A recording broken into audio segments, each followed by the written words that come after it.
All right, let's do this from the top. Welcome everyone to our afternoon back to school boot camp. Today we're going to be talking about an intro to parallel computing on Sockeye with Roman Baranowski, our systems team software expert, software architect, sorry, although software isn't his only game. He's quite an expert in HPC, and we're very glad to have him speak with you today.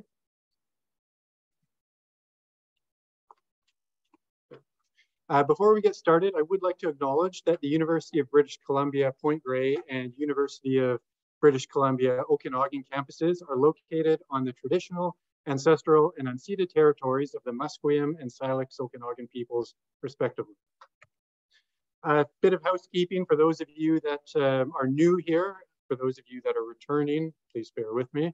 You've been muted automatically when you entered the room, the Zoom room, of course. You're free to speak in this room.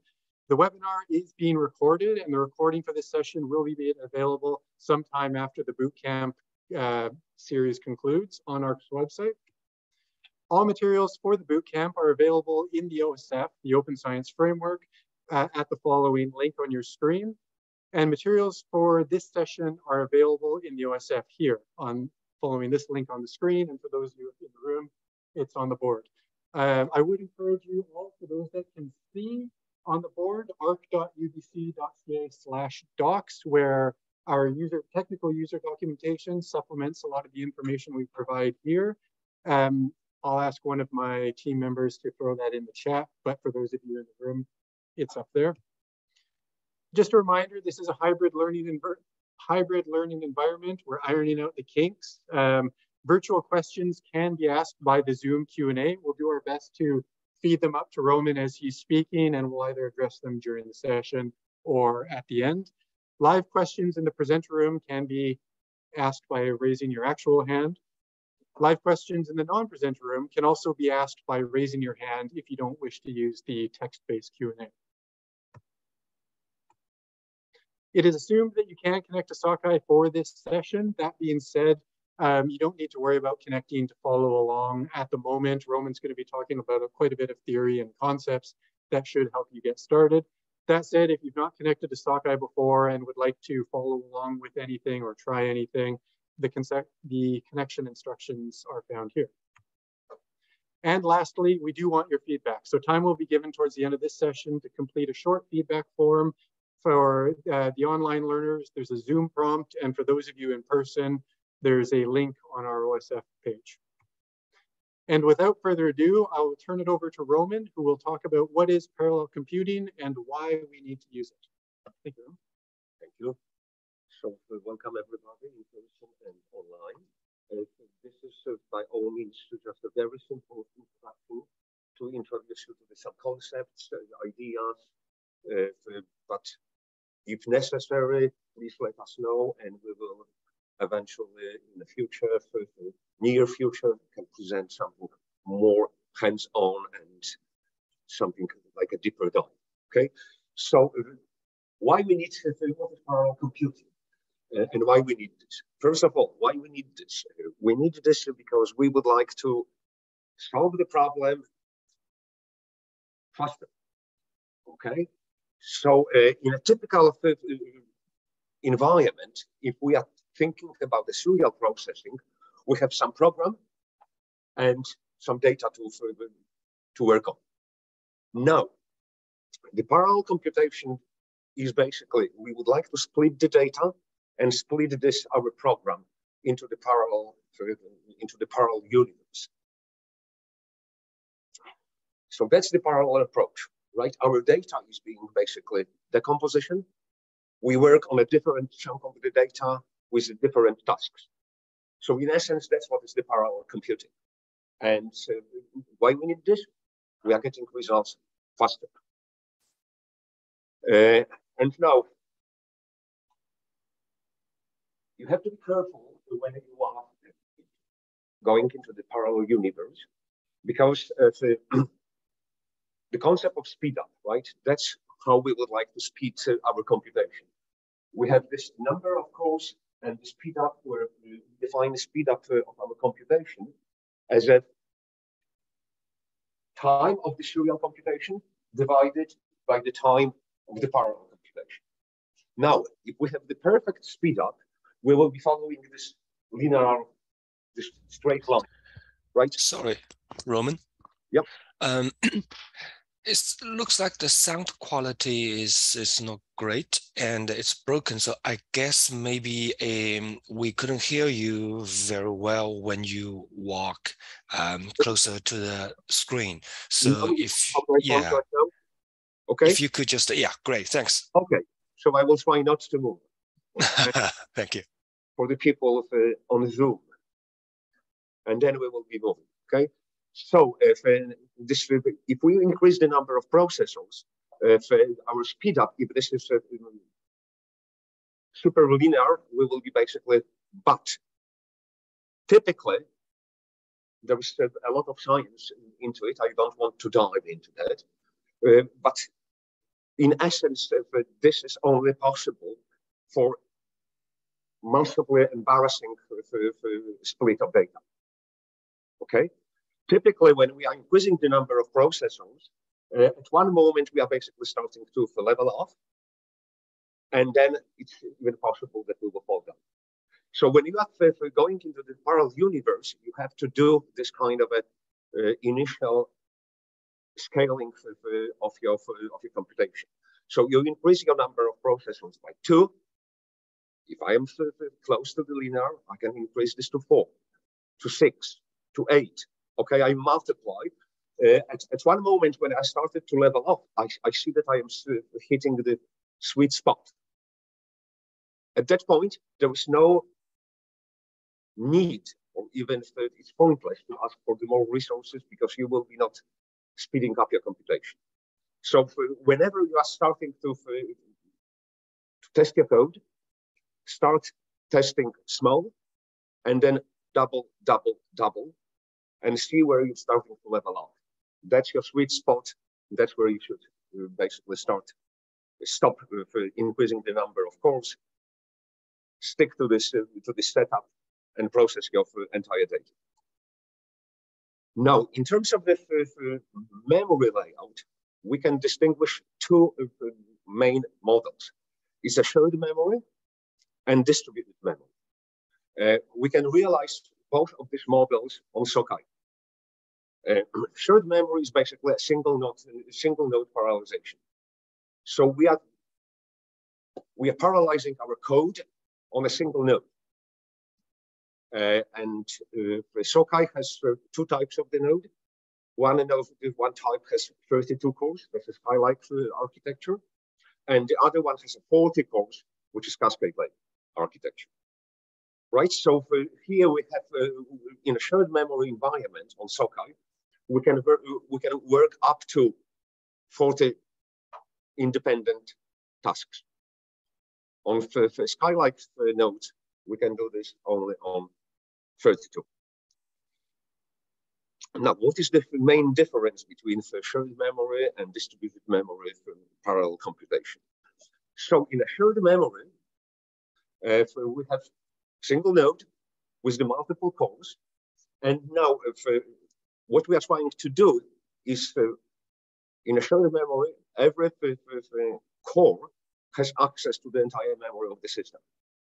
So we don't need to worry about the communication. And now our workflow can be based on either threads, which is natively built into the many compilers and many applications. We can use OpenMP, which is basically it's a threading done by the piece of software which is called OpenMP and is available in most of the compilers. So basically, you have to switch the directive that you will be using OpenMP, go into your code, and start the parallel computation. Or you can use OpenMPI, which is message passing interface. Now, in distributed computing, in distributed memory architecture, multiple nodes, they don't have access to the local memory on the other node. So we have to use this network interconnect, which is done, which basically does the message passing. When we need to communicate, we have to go through the message passing interface. And in this case, the MPI message passing interface is basically needed. You cannot start your computation without enabling your program to make a program MPI aware. Now, in terms of the other possibility to parallelize your code, another distinction basically leads us to how we will split our program and how we will split our data. So we can think about that. We can basically think in parallel data. So we are splitting our data into the chunks which we'll be processing. We can think about single program, multiple data. We can talk about multiple program, multiple data. And there was a hybrid approach. And now I will briefly introduce you to this concept. So in that data parallel, we are basically what we are doing a data decomposition. And our program runs on a specific chunk of the data. And now on shared memory architecture, as I said before on a previous slide, all tasks running on the shared memory, they have the access to the entire data structure. So that's good. On the distributed, because we don't have access to memory, we have to use the MPI message passing interface. Now, let's assume that I have that's just array, but it can be any kind of a data. Now, I can always take column-wise split and basically feed to my program on one core, the first column. Task 2 will be working on the second column, the task 3, and so on and so on, right? And I can go here up to 32 or 40 separate processes. What I am assuming here is that basically there is no data dependency, right? I don't need to do anything in between. I am just splitting the data, they are totally independent, and I'm processing this. Now, if there is need that our neighbors, the data which is located in the first row, second column, depends on the data which is stored in the element 1, 1 of my array, then I need to communicate between the processes. And here I need MPI. Now, in single program and multiple data, what we are doing, we are basically doing something like that. All tasks execute their copy of the same program at the same time. And they are working on the independent set of data.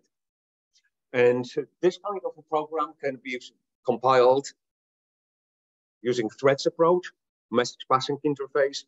It can be data parallel or hybrid. If in a multiple program, multiple data, in each task, computational task, executes their own copy or different program simultaneous. And this is not a data decomposition. This is a functional decomposition of our program.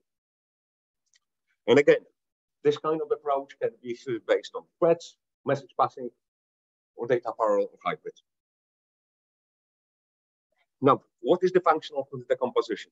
So basically, what we are trying to do here, if we look at our computations, what we are doing, we can identify totally independent tasks.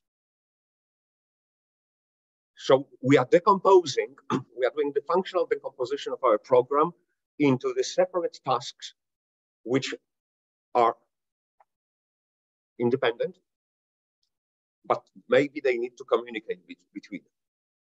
Right? So I am basically here, I can identify that my program can be split into the 3 separate parts.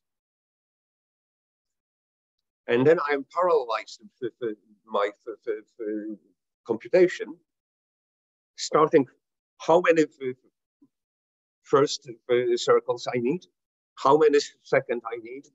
I can distribute this once again. I can distribute this in a single node, so in a shared memory algorithm, shared memory approach, or I can do this in the multi-node environment. Of course, I will need then definitely MPI.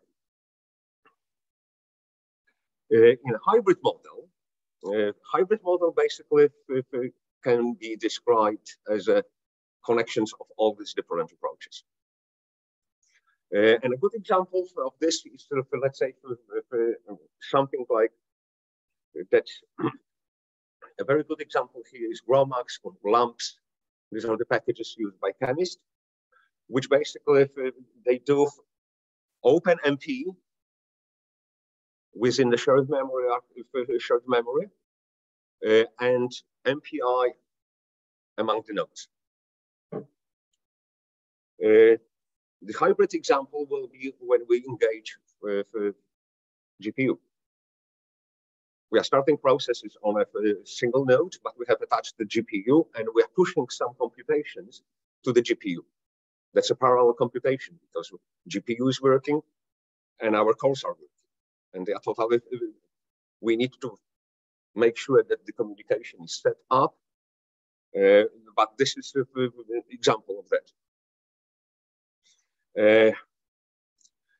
And of course, in a hybrid model, whenever we are using multiple nodes, we have to make our program MPI aware.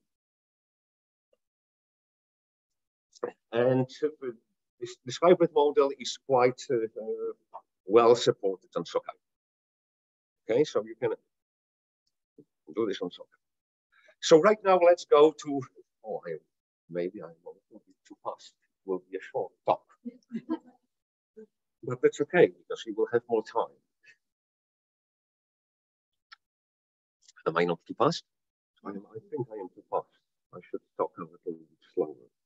So I will slow down right now. I think the important part will be the discussion as well. I will slow down because I would like to use my time. So instead of speeding up, I will be talking slowly.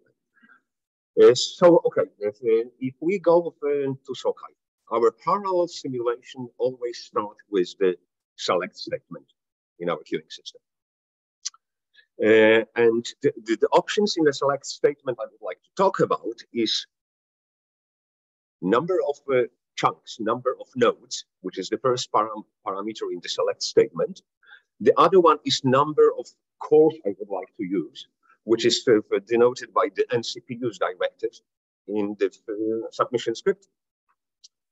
Then how many MPI processes I would like to use, and how many OpenMP threads I would like to run. And of course, in order to use OpenMP, or I need to load the compiler. It can be GCC, it can be Intel, GCC can be a different version, it can be Portland Group Compiler, PGI, which right now is owned by NVIDIA. And then I'm loading my environment. But OpenMPI is necessary if I'm specifying that I would like to use MPI processes. And of course, it's always true, that's basically, I'm always reminding, because they are missing in many scripts, that we are not changing your working directory in a submission script. So please use this other directive. Don't forget about changing this to PBS working directory.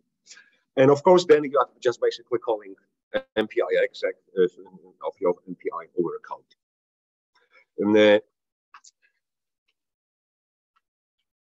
now, I am always suggesting that whenever we are going into the parallel computation, it's good to grab the entire node.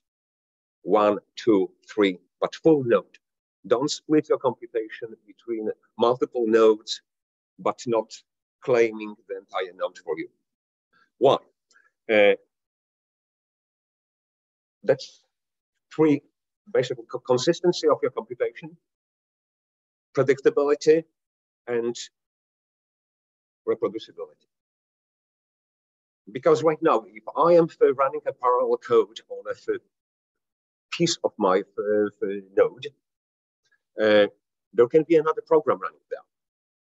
This other program, yes, it's definitely separated in terms of the memory and cores, but they are using the same other resources, like the access to the network, access to the local disk, access to the global file system. So if this other program is resource demanding, it's doing heavy I/O, it's doing a lot of network communication, or it's hammering the local disk, then out of the blue, our code starts on this particular node starts to run slower. Communication with the other node is slower. And basically, we are slowing our computation. Next time we have to submit the same job, it will be running on a different set of nodes. There is no this other heavy resources needed job, and our program out of the blue runs faster. Why? Because of this other program. And we cannot assure that something like that cannot happen. That's why I'm always suggesting, please use full node. If your code scales up to the 32 cores on a single node or 40, claim the entire node, and then start expanding node by node, adding. So now we will spend some time talking about this stuff, combination of number of nodes and n, number of CPUs, number of cores we would like to use and see, and the MPI processes, number of MPI processes, and open MP threads. If your program is natively threaded, you don't need to specify anything here, because basically whatever number of cores you have asked, they will be assigned to you, and your program should basically utilize all the cores available. Now, if you are using this hybrid approach, that basically your program is multi-threaded, then how many MPI processes you are starting. And typically, it's typically the best way is to start to one MPI process per node and ask for all 40 cores or 32 cores and use threads. Now, if you are using OpenMP threads, the combination of the multiplication of number of MPI processes multiplied by the number of OpenMP threads should be equal to the numbers of cores you are asking. So if I will ask for, let's say, one node, 32 cores, and I would like to start 8 MPI processes, the maximum number of threads per MPI process can be 4, right? Because 8 multiplied by 4 gives me the full node, 32 cores.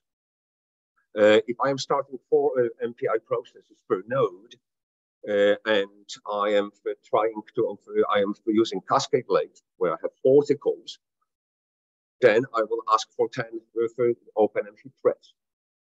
4 multiplied by 10 gives us 40.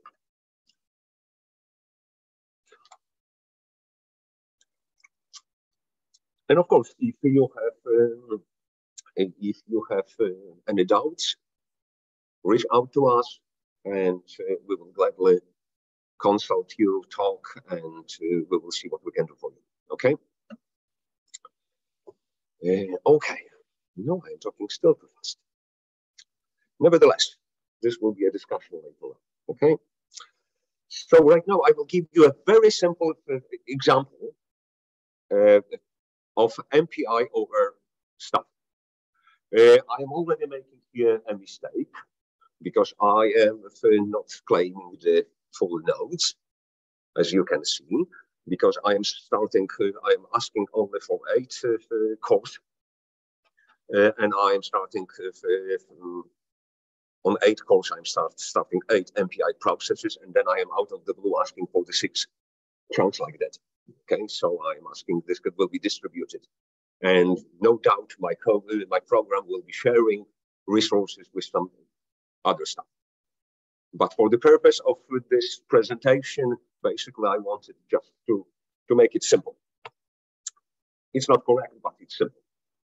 Because I should basically ask for 6, and CPUs 32, and MPI processes 32. Since this is very simple, I am asking only for 1 gig per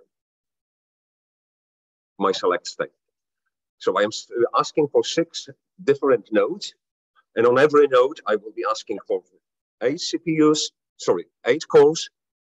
I will start 8 MPI processes, and on this node, I would like to reserve only 1 gig of memory. But because it's incredibly simple, I know that I don't need a lot.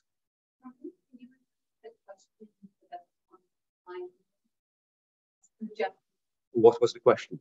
Yeah. Oh. So I just asked Roman to speak to the memory request, just so people could be aware of what was being requested there and how that interacts with the CPU request. Mm-hmm.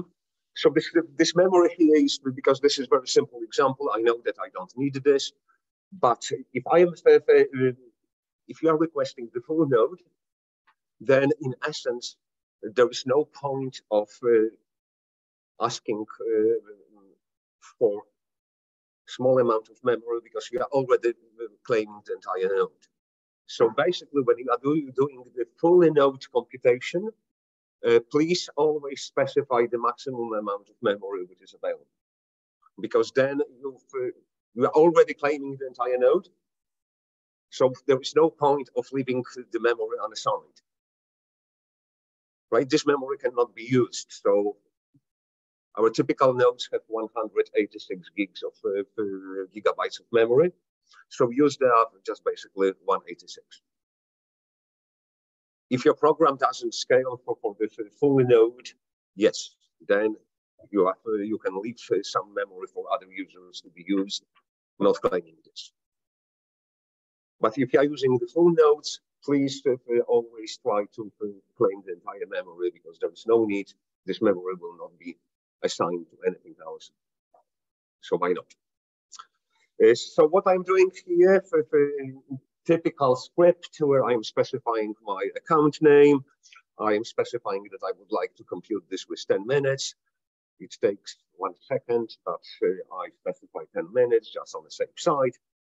The name and where I am redirecting my output and where I am redirecting my error. Okay. And then, as I said, okay, I am loading the GCC program, the GCC underlying compiler, and then I'm loading the OpenMPI. And then I'm changing to my current working directory where I'm submitting this script from, and I'm doing MPI exec, and this is just a very simple shell script. And this shell script, which I will right now share with you, is the following. That's my script. I am basically asking, give me the name of the node and assign this to the variable host. And then I'm doing a simple echo. And I am echoing the variable host, and I am using this variable OpenMPI com world run. When MPI exec will start this program, every instance of my code will be assigned this OpenMPI com world run, starting from 1, ending on this number of MPI processes I would like to start. And then I'm typing, okay, that's your rank of the process, and say hello from to me. And then I exit. So it's incredibly simple. And now, we will come back later to this, why it's a good example and how we can use this. But let's see. On a couple of days ago in the evening, I have submitted this job. It was queued to the proper queue. And as you see, I asked for the sixth number of nodes assigned was 6. Number of all tasks which are running is 48. And requested memory is 6, total 6 gigs, because I'm asking 1 gig per node. And required time is 10 minutes, and the job already finished after submission. That's why I use this as an example that I am not asking for the full node, because I didn't want to wait till the full node is available. Okay, so I just split this. As you can see, I am doing a listing of my working directory, and my error is empty. There is no errors, and my output is already created, and how my output looks like. Okay, my output looks in the following way: that I was using 3 different nodes, maybe 4. I don't remember exactly. But as you see, that this is my host name, that I'm running on this host. My rank is 0, and hello. Then my output is outputting that, okay, my node is also as easy of 05, but my rank is right now 1. And so on up to 47. So from 0 to 47, the ranks are distributed from 0 to n-1, how many MPI processes I totally requested, and I'm getting the output hello from everybody. Now, why it's useful, this approach? Hold a second, we will go to discussion later on. Since that's my script, but now I can insert, after this echo, I can insert anything I want based on my open MPI com world rank. Let's assume that I have a 40 that I would like to sweep some parameter space. If I will prepare, let's say in this example, 48 input files, and every input file will be associated with my open MPI com world rank variable. So if I will put here that I would like to run some, let's say, Python code, and my input is equal to open MPI com world rank. Then on the first core, I will be processing my Python code with the input denoted as a 0. Second MPI process will run the same code, but my input will be based on the rank 1. So in essence, if I can associate my input file or my parameter sweep that it's linked to this open MPI com world rank variable, in one sweep, in one submission script, I am already running this on 48 different input files or 48 different parameters. The only thing which I need to do is basically associate my this open MPI com world rank variable with my input data. Okay. So if you are having, let's say, a Python code, and your Python code process one data set, in this approach, you can basically process immediately on 48 different parameters. The only issue here is how we will associate this sequence from 0 to 47 or whatever MPI processes I have asked for with my parameter. Okay? And basically, I was supposed to talk at least an hour, and I have finished in 35 minutes, which means that I am not a good, that I have a good speed up. Okay? That's a good speed up. So I will go and hold a second. Yes, questions, discussions. I have. Which question? When he asks the question. Oh yeah, I will repeat. Yes. Okay. Now let's talk. You can read so these threads can read the same thing, right? But they cannot. Each thread can read. But I guess they cannot write to the same location. So you cannot have all 48 of them have the same file at the same time. Yeah. I can redirect if you are talking about my script, right? Yeah. I can redirect output, right? I can let's say in here, if I am doing this echo command, I can still redirect this to the file which will be named OpenMPI.com world rank. Okay. Right? I can do the redirection here, right? Can I? Right? I can.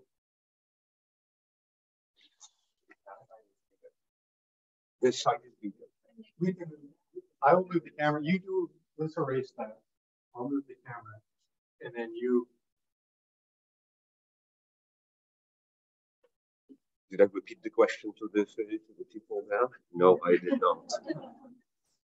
You see, that's the beauty of being in person and not worried about the people in Zoom. So many people only 8. Okay, so I am missing 8. No, we have about 31. Oh my goodness, 8 questions. No, the chat. Don't worry about the chat. The chat is just information for people. Okay.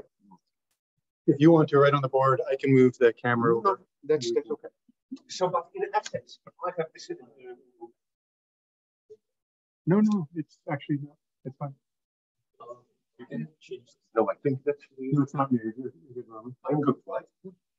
So, coming to your question, so can I write to separate files? Yes, I can. Right, just doing redirection. So if I'm doing this echo.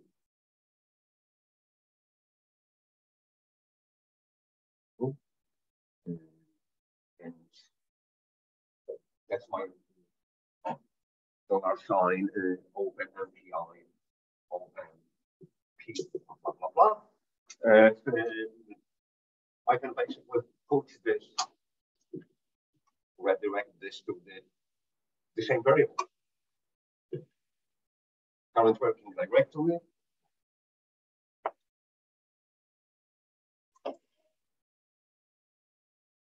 I can do the redirection, right? I can go to the redirection, current working directory, and I can use basically the same variable, right? Okay. And with the double caret, you're appending to that same file, not overwriting anything. Okay.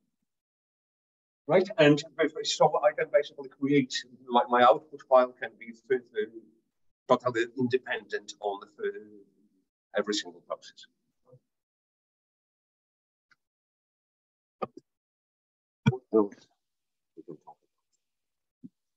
Nevertheless, if someone is interested, if you are interested in a deeper dive into the parallel computing, please let us know what are you working on, and we will see if we can prepare some material or special course when we will do interactive deeper dive about the parallelization.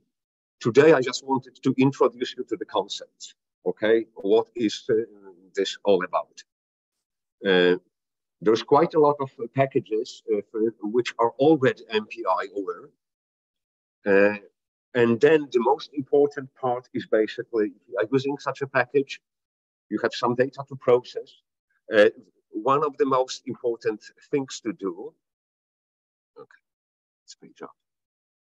Why did I exit the presentation mode? Did I? Yeah. How do I do this? What do I do? Because I am still in.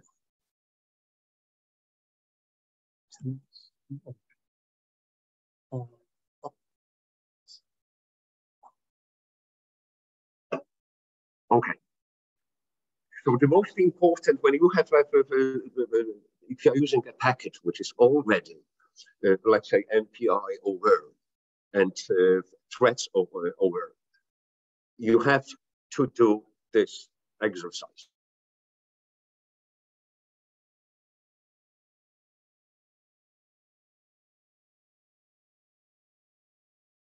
The course available. And then we're tracking along, and we don't see any kind of improvement, okay? We are still slow.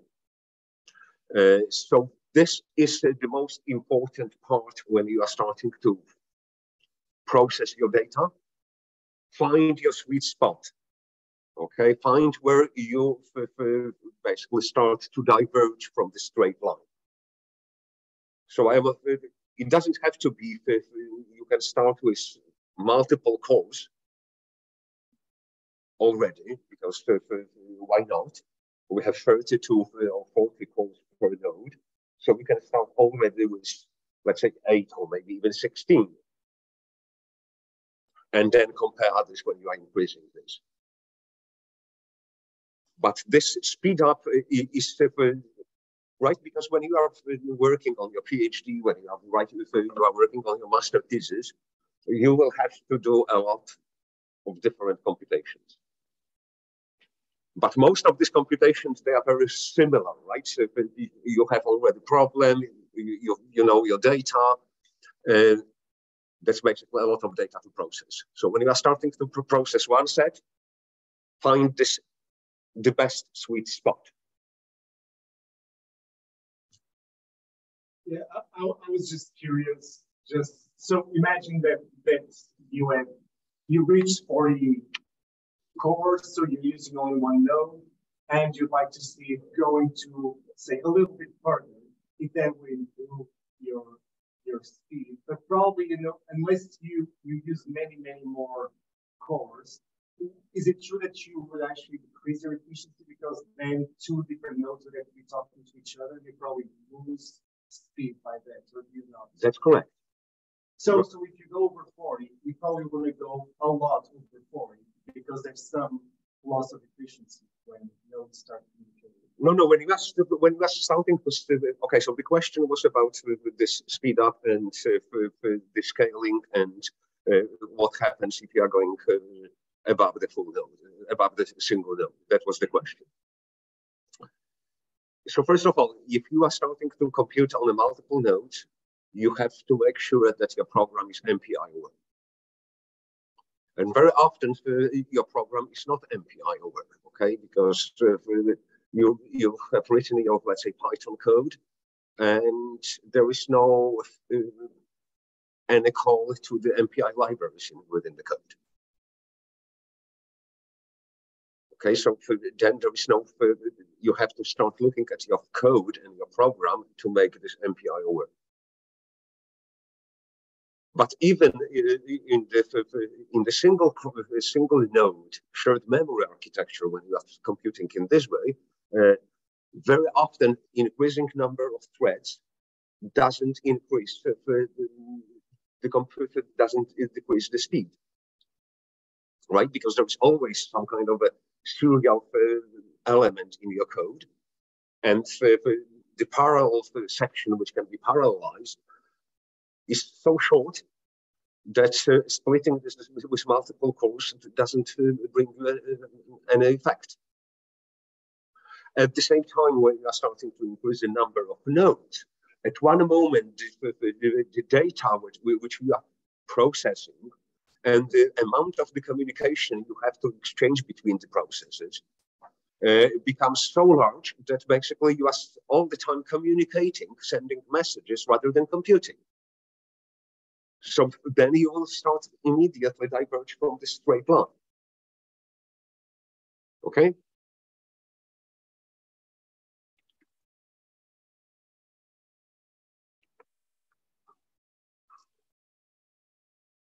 Any questions from on Zoom?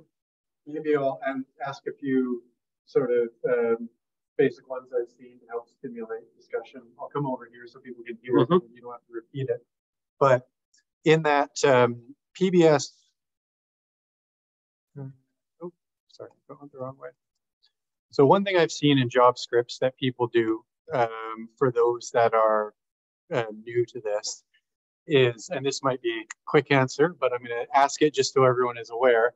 But if I'm specifying, if I don't want to do a serial job, just one CPU core, and I want to use multiple CPUs, what happens if I request, say, 12 CPUs and don't specify any MPI procs or OMP threads? I leave those out. You leave this out. Then, if your program is MPI over, you will start just one process.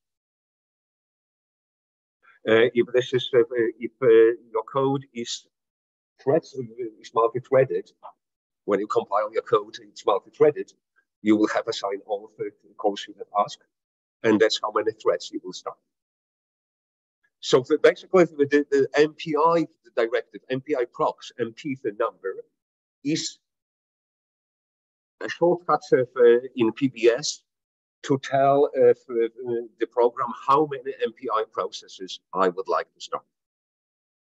But in order to use this, you have to have as a first command in your script MPI exam, because only then this process which we are starting will have this rank assigned to it. So for multi-threaded program, you are just basically asking for the number of cores and CPUs.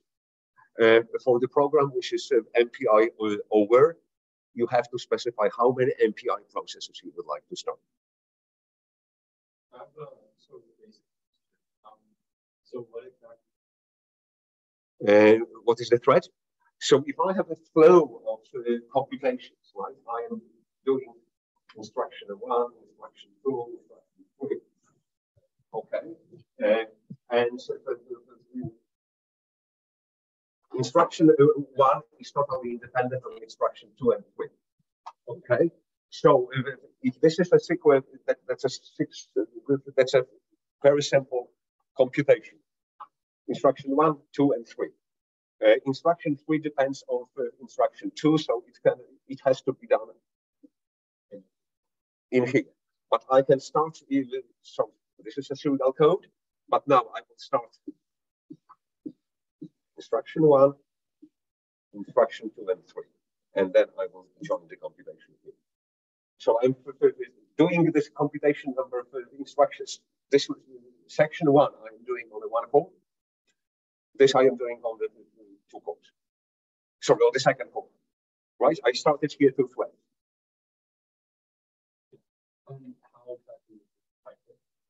And this depends on right now on the underlying language which you use. You know, in Bash you have no threading in Bash. That's a C, Fortran, all these high-level languages.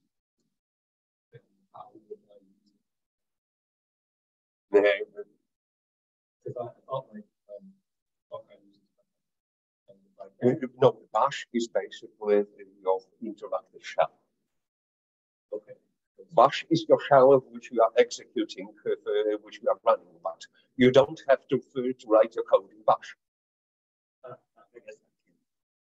Because he's working in bioinformatics, so I can give him sorry. So yeah, I just said because most of the people here, I believe, are working in biology or bioinformatics, so I can give you a few examples. In this case, if you are not like programming by yourself using C, Fortran, something like that, you're just using some software that have already developed by other people to do your analysis. Then, for example, you're using R, which is quite widely used. So you just need to select the, define the number of CPUs you want to use. And then in your R code, if you don't load any package in default, R is using only one thread or one CPU core. So no matter how many you select in your job script, in your PBS script, you are still using one. But if you use some do parallel, you're going to use like number of threads or number of CPU cores. So you need to like library brackets the do parallel package to make the R utilize a number of CPU cores you have request. And for MPI, there's a R package called RMPI. So you have to load that in your script. And I believe many people, like bioinformatics people, are familiar with BLAST. Right? So if you are doing local BLAST, you download the program from NCBI website, and there are some options, especially -T, which defines the follow -T. You put a number there. If you put 32, that means it's going to use 32 threads to do BLAST search. Because as you know, even you have only one sequence, you're going to BLAST against like lots of sequences, and they can be done in parallel. You don't have to like search chromosome 1 from the first nucleotide to the end, and then do chromosome 2. You can do it in parallel. Just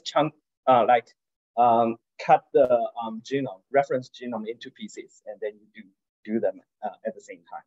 So that's how most of the bioinformatics tools like speed up their running process.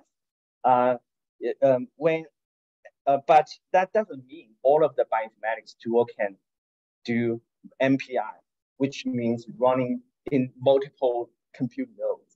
Because running compute nodes, as Roman said, you have to like communicate with each other. Just like you can drive, when you drive, you can just change the like gear, shift the, if you are using the, like, for example, if you speed up, if you step the like brake, but you still can turn left, turn right at the same time, because you know what you are going to do, right? But if you like separate this step into two person, you have to like make this two person, like, I'm going to speed up, please. I'm going to turn right? You need to tell the other one. Otherwise, you cannot make it. So some of the bioinformatics programs like BLAST can only do like multi-threading. So like running in one node, in most of the cases, I mean, and use multiple CPU cores. But some of programs like ABIS developed by Genome Science Center, which does the de novo genome assembly, that can they have already been optimized for MPI work. So you can use MPI. You can define MPI processes. And at the same time, you have system, right? So when you are in your BLAST code, you are specifying this number -T, right? -T in your BLAST code, you specify -T, and you will put -T, let's say, equal to 32, and you will not specify the number of CPUs in your script to 32. Then you will start 32 threads, because that's what you said in your BLAST parameters, but only one core will be assigned to you. So yes, you will start 32 threads, but it will be all running on a single core. So we will not speed up, because you will be, per thread, you will be using 1/32 of the core, because the second 32, the next part is also computing on the same core. So when you are reading the documentation, whenever you are using a software package, which basically says, oh, I can do this in multi-threading environment, and please specify option -T -N in your command line or the input file. You have to make sure that this input file where you are specifying this option of number of threads will match to your PBS script where you are requesting the resources, right? Very often I have seen on the Sockeye programs which were asking for, let's say, single core, which were asking for single core, because the user thought that this is a pure serial, but the code was already multi-threaded, and in some input file parameters, there was a parameter which they didn't pay attention to, and it was, let's say, set to 16, and then the program was assigned only one core, but started 16 threads on the single core. And of course, if you are running maybe even slower, when you will ask for a single core and specify t=1 in your input file.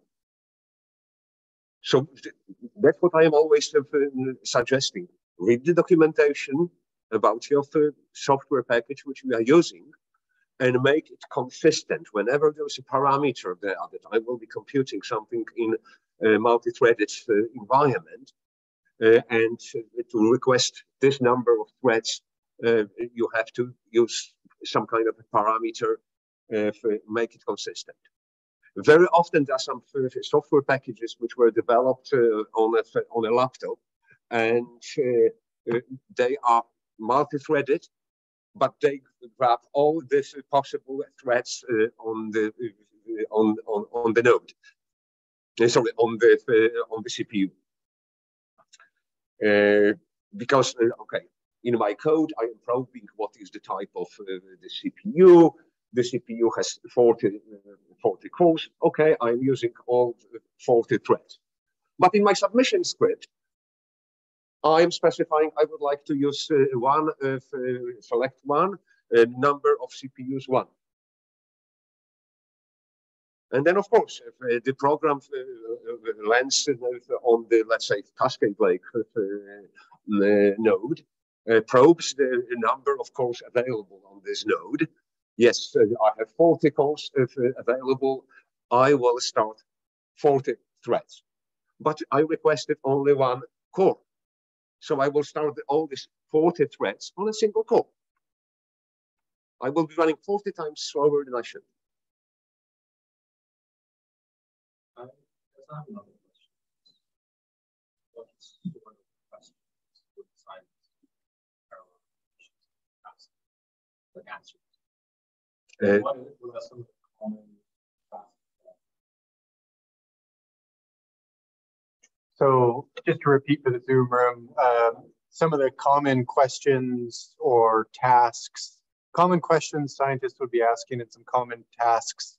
I think it would be easy to answer it well with some of the common tasks that scientists would be using parallel computing for. So there are two basically answers.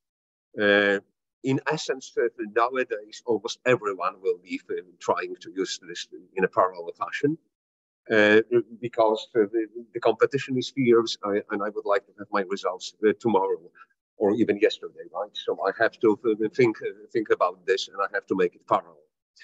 Now, you have to go into the parallel universe when your data set is huge, and you cannot fit this into the single node memory.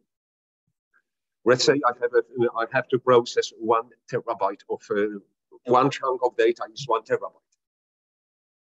Yes, you can go to Amazon and request a node which will have 1 terabyte, but this node will cost you a fortune, right? You will be paying a premium because that's the memory is expensive.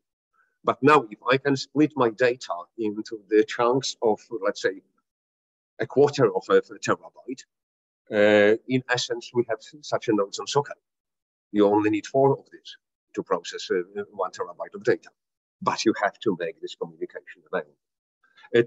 Typically, parallel computation started within physics environment, in a physics field of research.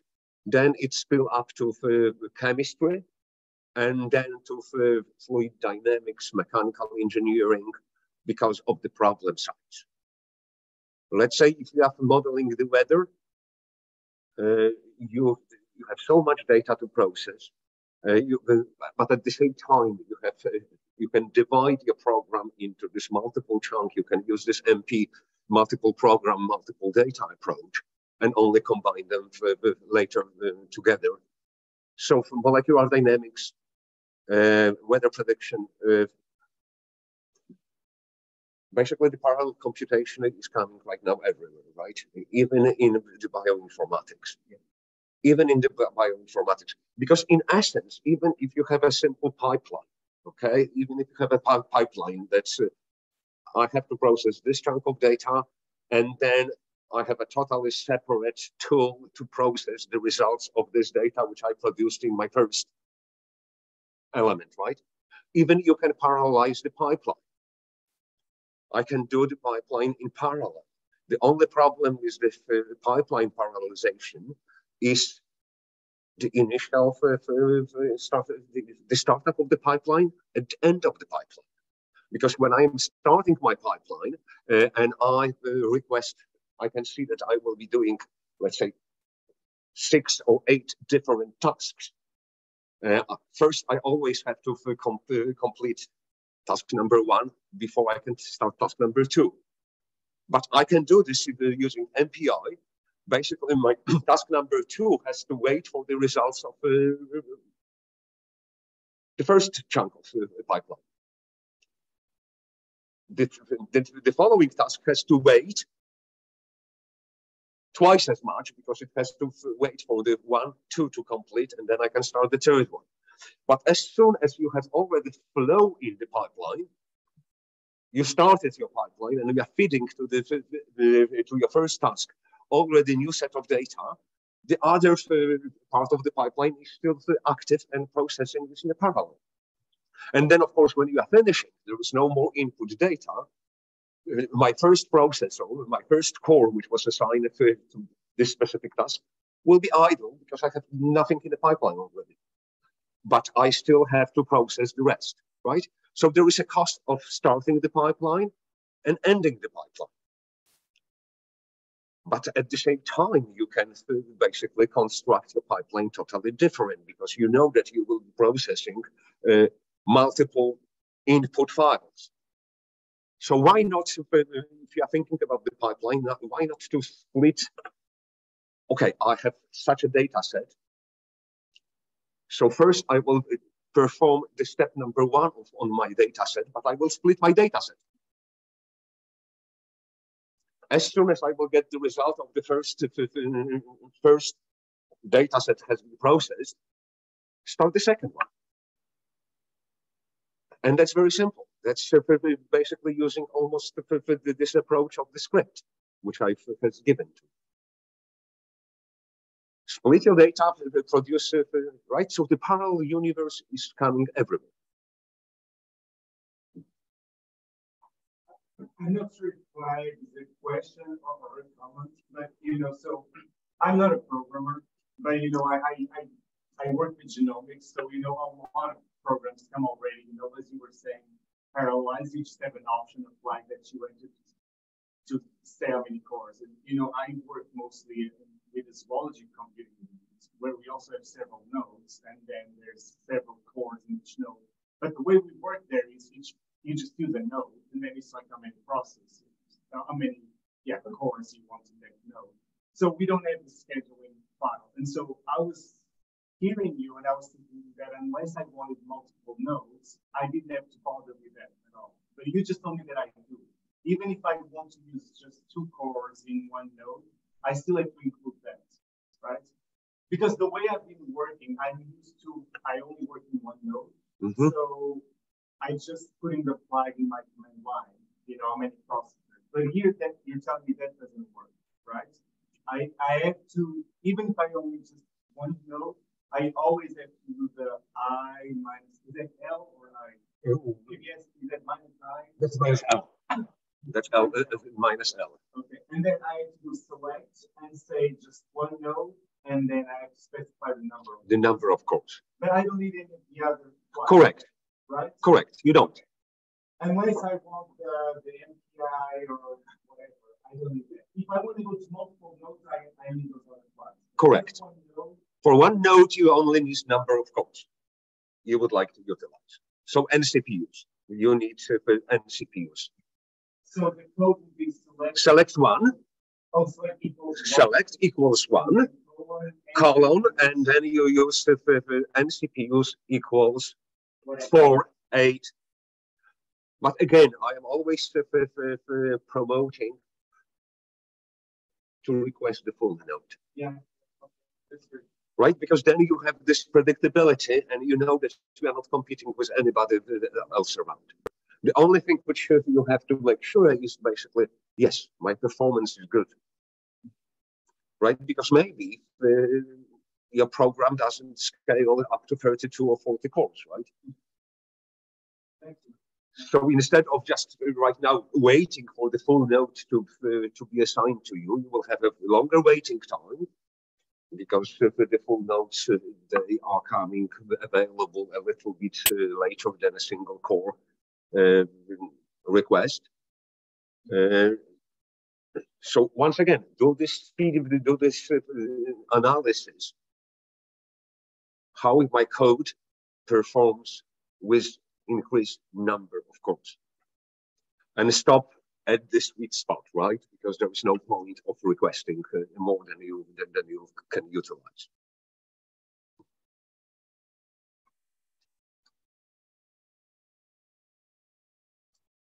So what, 2 minutes break, and then we can discuss later, or we can finish right now if there is no more questions. So what we'll do, everyone, for those of you still online, is we'll take a short break now. We'll hang out for about 10 minutes, and we'll come back. If anyone in the room, the Zoom room, has any questions, feel free to drop them in the chat, or we're happy to unmute you and turn this into more of an informal Zoom meeting. For anyone in the room, I'd strongly encourage you to take advantage of Roman, but with questions, because he's a great resource, and we'd be happy to help you. There's no such thing as a basic question or too basic a question here, because we really want to help you succeed on Sockeye. So we'll take a short break and come back to see if anyone is still around in the Zoom room, and you're welcome to hang out here as long as you'd like. But honestly, you know, for you, whatever you're running, check the description of the program, okay? You can always find, definitely. Yeah, those things that don't help me. And in what language are you programming? I don't know. You are, no, but what kind of an application are you running? Pretty much fine. No, but that's a Python, right? So that's the Python packages, right? Plenty of Python packages are already in the market ready.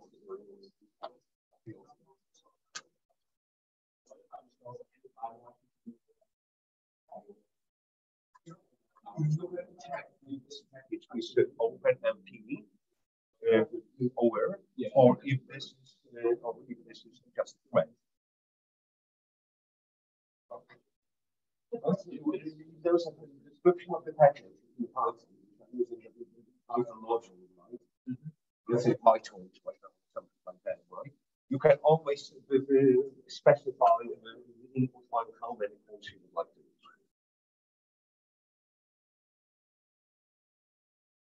So as soon as you want to start using Sockeye, let's go. The syntax of the I suppose I use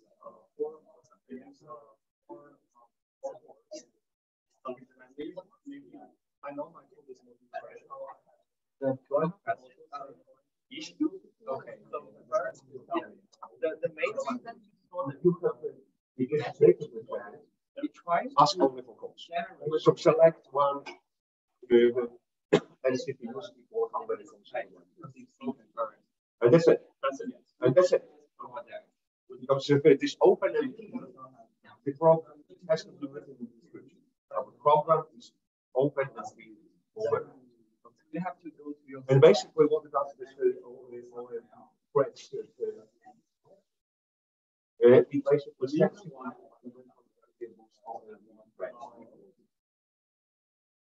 okay, and once again, the number of houses is directed. So basically, so roughly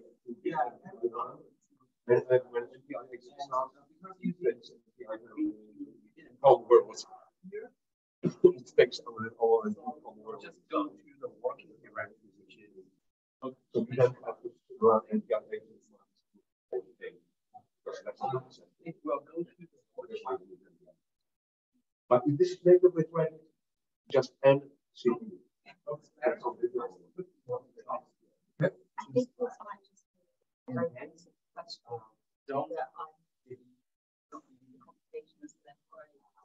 When you say obviously you want to use like performance, no, how do you specify it? How do I make sure that's specified?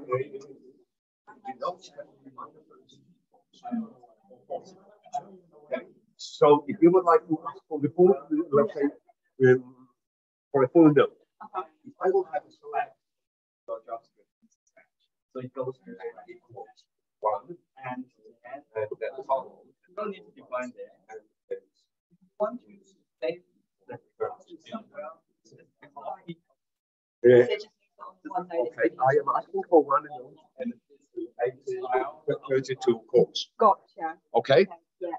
But remember that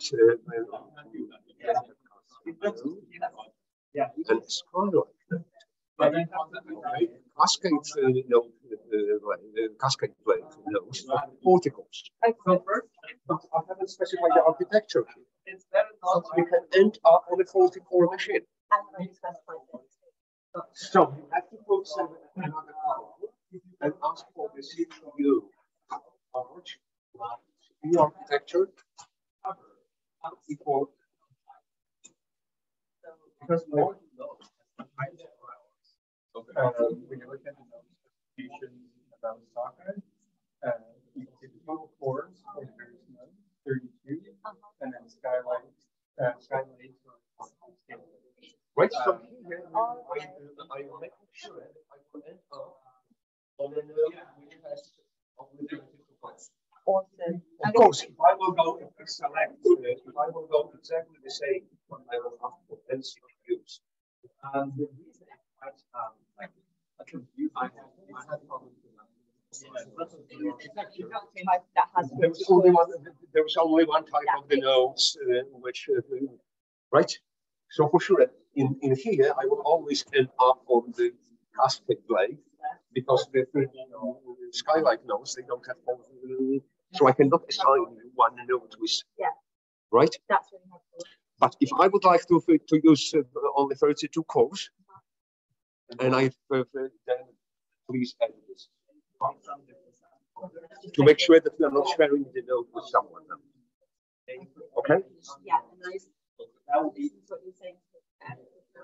So I think in terms of, because I'm more going to be utilizing software and scripts that are available rather than writing my own, it's making sure when you're reading the description that it says that it's got the MPI capabilities, right? Making sure that you're picking a tool that can do that.